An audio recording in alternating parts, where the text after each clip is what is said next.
sili sa ibabaw.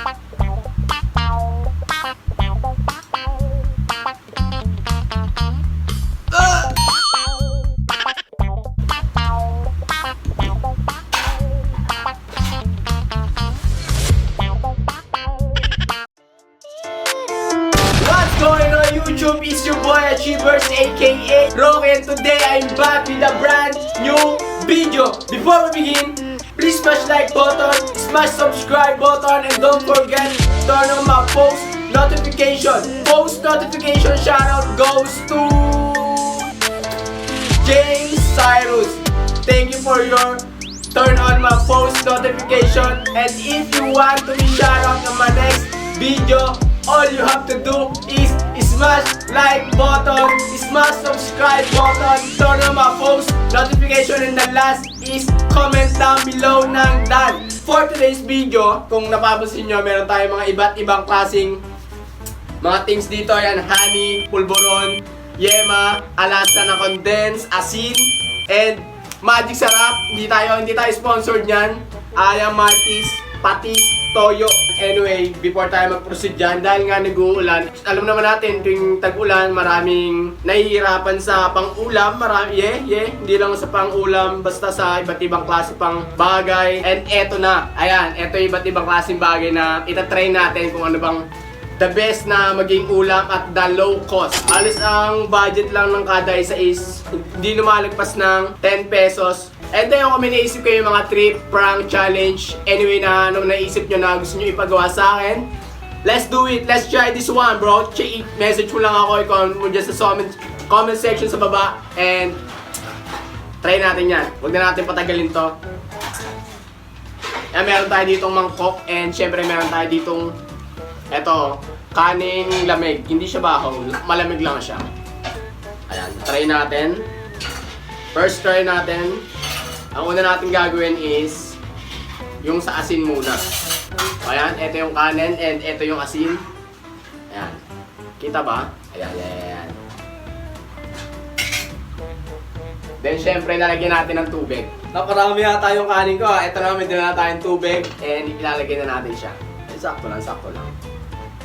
Oops. Dati talagang dumating kami sa point na nag-ulam kami ng asin dahil nga walang pera si mama and si papa, talagang crisis noon. So talagang tiis kami noon. Pero dahil nga mga bata pa kami noon, hindi pa namin wala pa kaming mga complaints about sa ulam. Talagang kung ano yung nakahain, ayun talaga yung kinakain namin. And ayan, itatry na natin. Ito yung ano niya, yan o.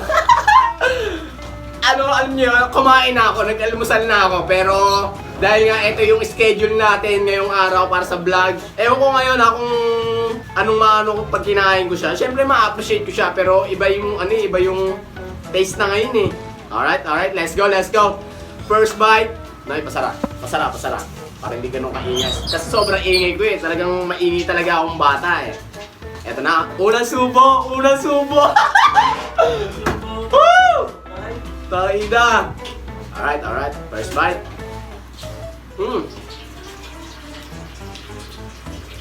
Bukod sa maalat, wala tayo ibutin ito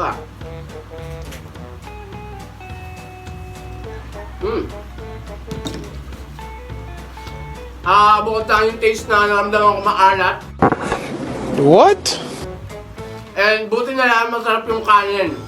Hindi siya lata, hindi siya maganda siyang kanin, kaya dyan siyang iulam, lalo kung mainit yung kanin o mainit na tubig yung nilagay nyo. Paano kayo kumakain ng lugaw na walang regado? And ang pinakaano ko sa kanya is goods naman siya. Ang budget lang natin dyan is wala tayong budget dyan. Kinuha ko lang to sa asinan ng tropa. Ayun. Kasi nandito ako sa... And nandito nga pala tayo sa bahay ng tropa, kala Nunoy, kay Ken, kala ko Edwin, kung napapanood mo. Nandito ako pumesto dahil makakabulaho ko sa bahay namin talaga. Kaya dito ako pumesto, kulob, at the same time walang tao. Talaga may ilalabas ko yung ingay ko. And the next nating itatry is Alaska. Yung Alaska condense na to is, presyo niya is 10 pesos. Pero dahil nga, konti lang yung gagamitin natin, I think gagastos kayo ng 5. Or kung meron kayong kapatid na kahati, ayan, pwede siguro kayo, tag 5 piso kayo, no? Try na natin to, let's go. Kontian lang natin para hindi masayang yung kanin. Nung mga bata kami, dumating sa punto na talaga ito yung inuulam namin dahil wala talagang budget. Pero ito yung nasa bahay. Dahil nga, tapos na kasi namin ulam yasin sakto meron siyang ganyan sa bahay. So dumating sa punto na ito yung inuulam namin kapag wala kaming pambili ng ulam. And ayun, ito lang, ayan. And tatatry na natin. I think the best to. Gawa kanin na lamig na medyo sunog-sunog tapos lalagyan mo ng condense. Tingin ko magiging magiging parang biko or mga minatamis. Ganda ng kulay niya. Alright, let's go, let's go.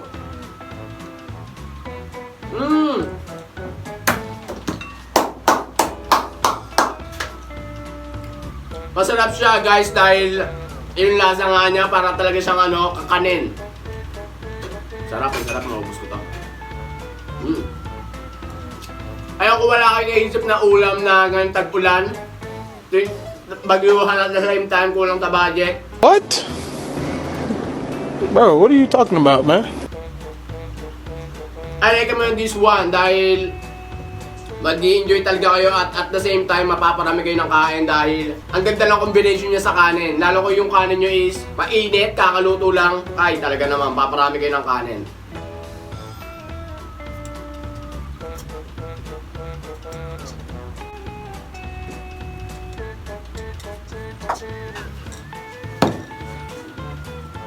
Hindi ganyan lang kasarap.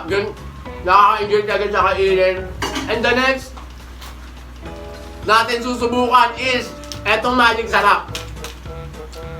Alam ko, nag-iisip kayo kung bakit paano ulamin itong magic sarap. Actually, hindi siya inuulam. Pero nung bata ako, nung wala talaga akong nakitang ulam sa bahay, hindi ko pa alam yung mga iba't ibang bagay, dumating sa punto na ito yung inulam ko, yung magic sarap.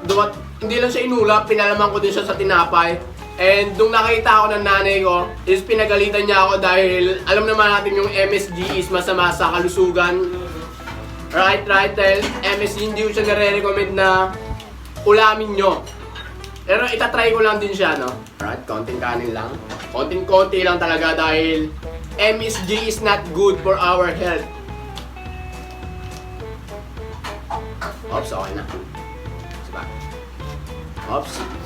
Ayan. Ayun natin yung madilaw. Ayan. Para makita nyo na, tinikman ko talaga siya. Let's go!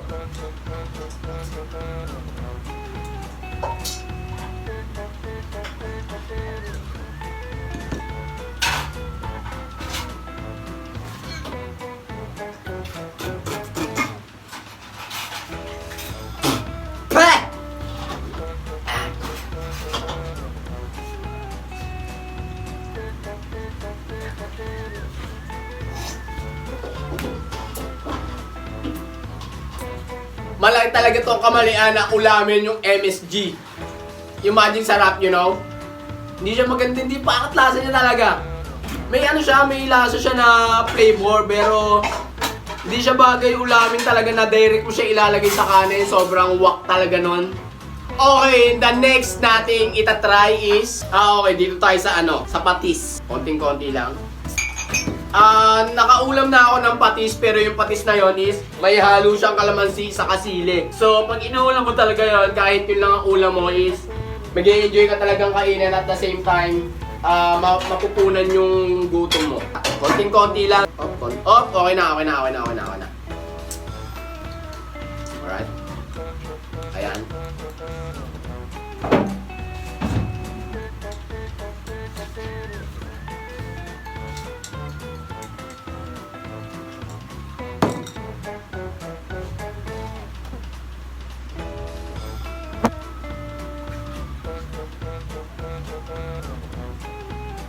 Good naman siyang ulamin, pero dapat konti lang, control mo lang talaga yung paglagay sa kanin dahil hindi na siya masarap pagka napasobra sa kanin dahil sobrang alat niya na.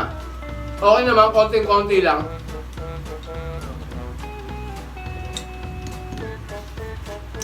Okay, and the next natin na try is toyo. I know lahat sa inyo nakaulam na ng toyo dahil Alam nyo naman, nung dati nung nakaulam ako ng toyo lang. Pero nung nalaman ko sa tropa na yung kapwa ko bata noon, na nilalagyan nila ng mantika yung toyo sa kanin para maging adobo, itatry natin yon. To be honest, hindi pa ako nakatry ng toyo, mantika. Pero nakatry na ako na iulam yung toyo, pero yung ganun lang, hindi pa ako nakatry. Sabi nila para daw yung adobo, kaya itatry natin. Konting-konti lang. Okay na. Ayan, lalagyan natin ng konting mantika. Dapat konting-konti lang. Oh, shit! Naparami lagay natin. Ang sabi nung iba is para daw siyang adobo. So, tatry natin. And first time ko lang makakatry nito. Ang ganda ng kulay niya, may nagkikindap-kintab siya, oh. Nakikita niyo ba? Ayan, let's go. First bite, first bite.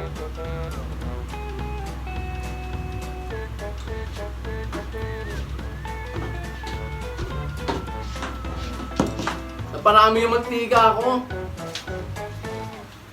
Dagdagan natin ang kanin, baka mawala yung ano yun.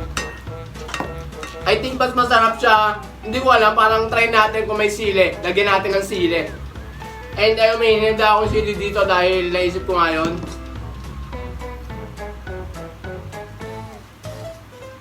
Ayan, may hinanda akong sili. Lalagyan natin. Para talagang adobong-adobo style yung ano niya. Oh shit. Ayan, kita niyo yung sili. Lalagyan natin dyan. 2 bite lang.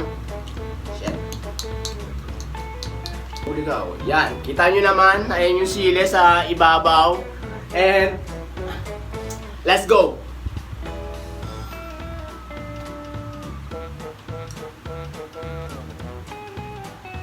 Oh! He needs some milk!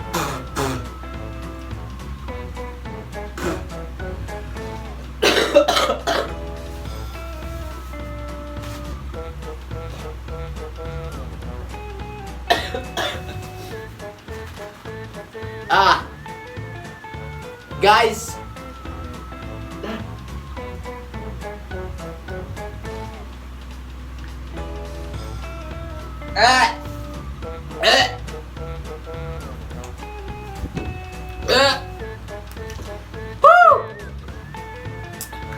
hindi siya recommended. Sobrang ang wak ng lasa niya talaga.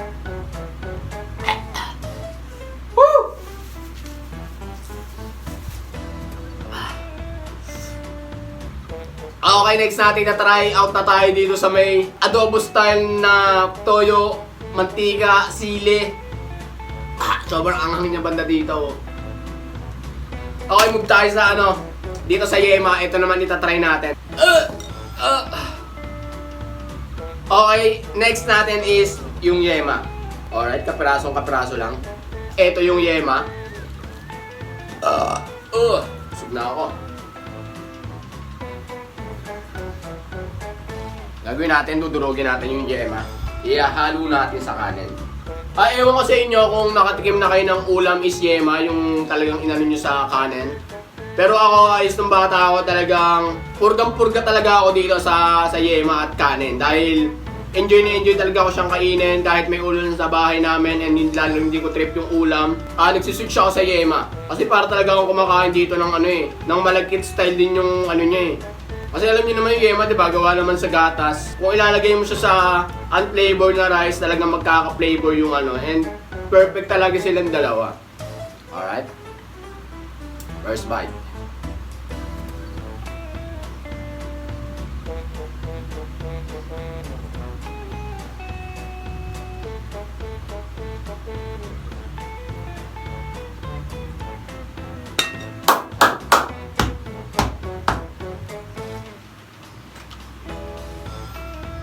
Tapos sarap talaga niya, hindi talaga siya kumukupas.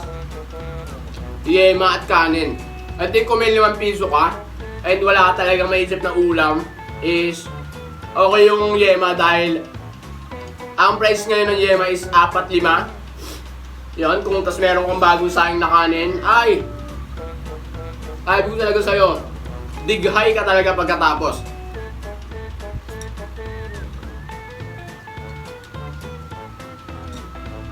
Okay, ang next natin titikman is pulboron.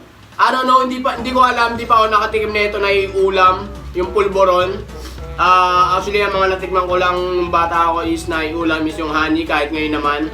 Honey, yema, and iba pang Pero itong pulburo, hindi ko pa siya natatry. So, tatry natin. Ewan ko sa inyo, comment nyo sa baba kung nakatikim na kayo ng kanin saka pulboron. And titignan natin kung same ba tayo ng reaction and ng taste kung ano ba talagang lasa niya pag inulam, no?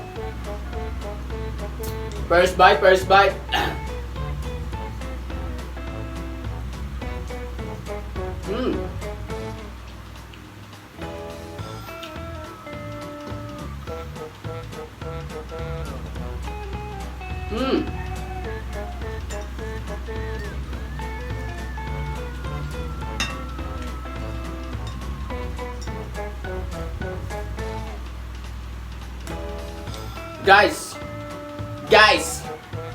Guys! Woo! Sarap nito! Sarap! Alright. Talagang yung lasa niya, guys, is para kang nag-uulam ng swak, Bear Brand swak. Tama, yung gatas na powder. Ganun yung feeling niya pag ginalo mo siya sa kanin. Ang sarap, guys, ang sarap.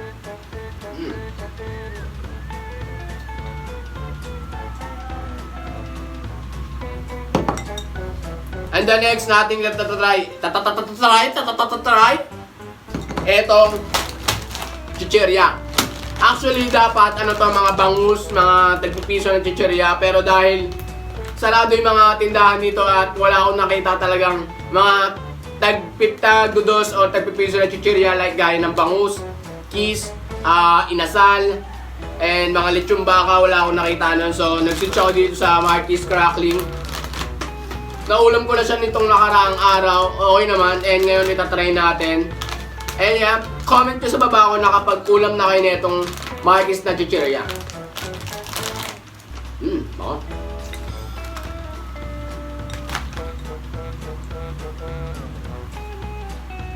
First bite.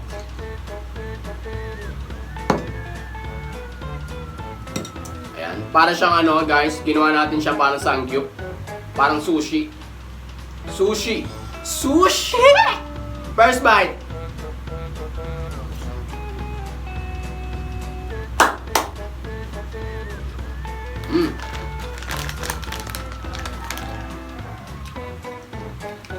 Pwede.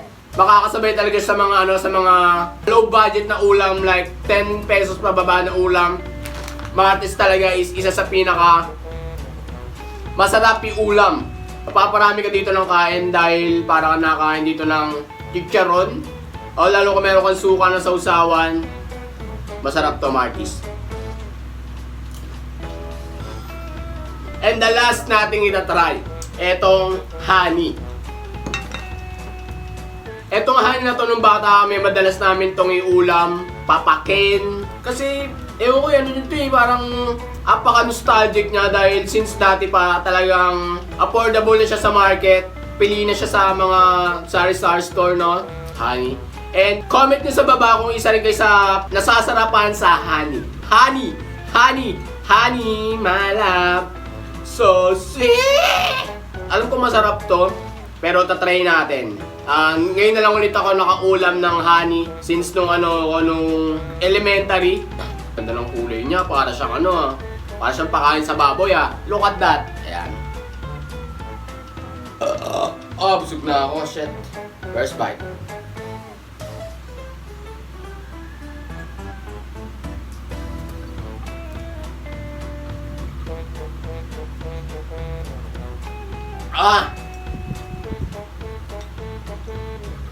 Sarap talaga, honey. The best.